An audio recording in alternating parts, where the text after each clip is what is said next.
Assalamu alaikum, hope so you all are fine. Today we are going to solve the exercise of chapter number 2 ecosystem. So let's start the lecture. So first of all we solve the MCQs. First MCQs is what is an ecosystem? Ecosystem क्या है? A system of non-living things in an environment, माहौल में बेजान चीज़ों का system Nizam. B area having a group of living and dead things, किसी भी area में डेड और लिविंग थिंग्स का ग्रुप या grow. C system of living things in an environment, माहौल में जानदार चीज़ों का निज़ाम. D the collection of abiotic and biotic components in an area, किसी एरिया में बियोटिक और एबियोटिक कंपोनेंट्स का मजमुआ. So correct option is D the collection of abiotic and biotic components in an area.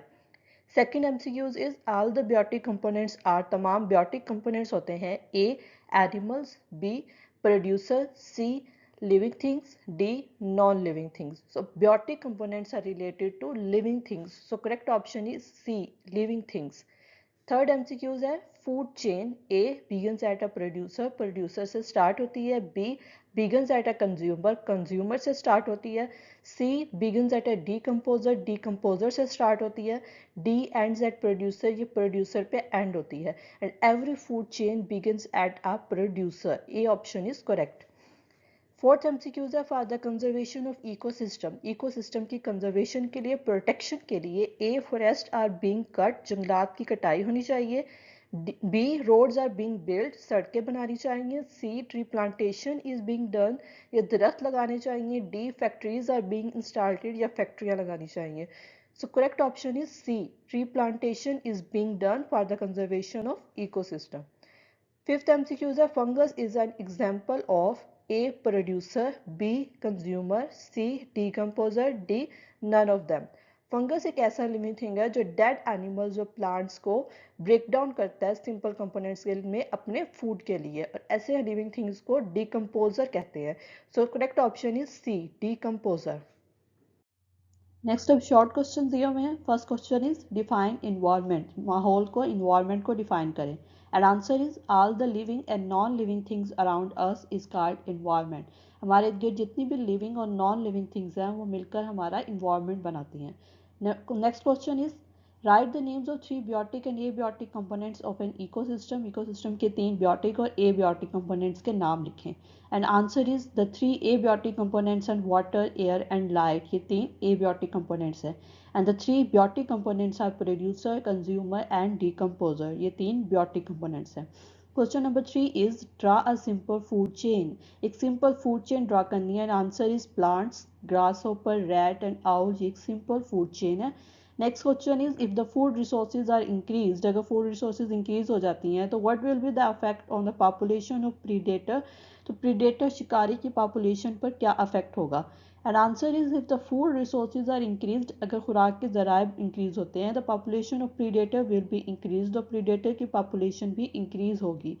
Predator को जितनी ज़्यादा pray मिलेंगे, जितनी ज़्यादा फूड रिसोर्सेज मिलेंगी, उसकी पॉपुलेशन को उतना ज़्यादा स्टेबल करेगा.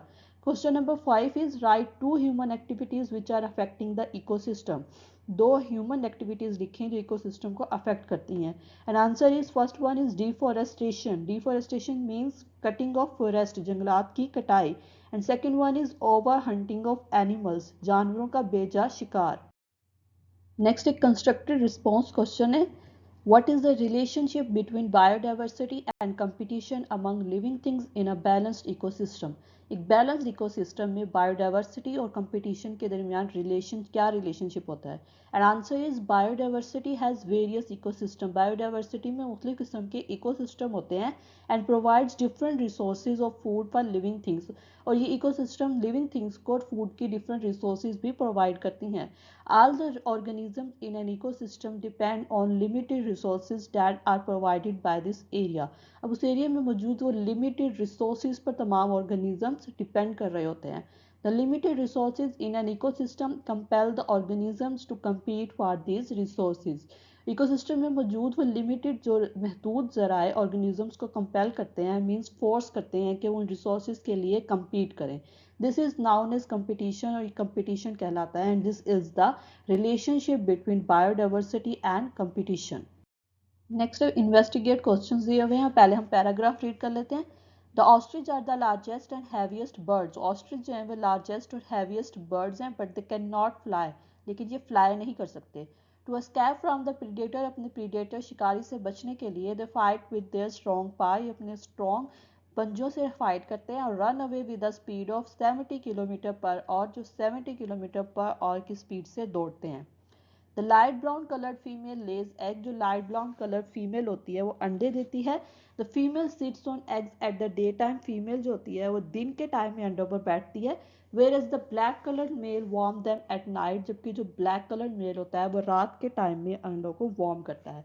First question is why female warms eggs at day time, female दिन के टाइम में अंडों को वार्म क्यों करती है? And answer is female ostrich is brown in colour, female ostrich जो होती है उसका कलर ब्राउन होता है, and due to its brown colour eggs can not visible to the enemy at day time, इनके ब्राउन कलर की वजह से एनिमी को एग्स विजिबल नहीं होते, नजर नहीं आते डे टाइम में, जिसकी वजह से एग्स सेव रहते हैं। Next question is why male warms eggs at night, male रात के टाइम में एग्स को वार्म क्यों करता है? Answer is male ostrich is black in colour, male ostrich जो होता है उसका कलर ब्लैक होता है, and due to its black colour eggs can not visible to the enemy at night, और इनके इस ब्लैक कलर की वजह से रात के टाइम में एनिमी को एग्स विजिबल नहीं होते, जिसकी वजह से एग्स विजिबल रहते हैं, सेफ रहते हैं। Exercise of chapter number 2 is over here. Take care, अल्लाह हाफिज।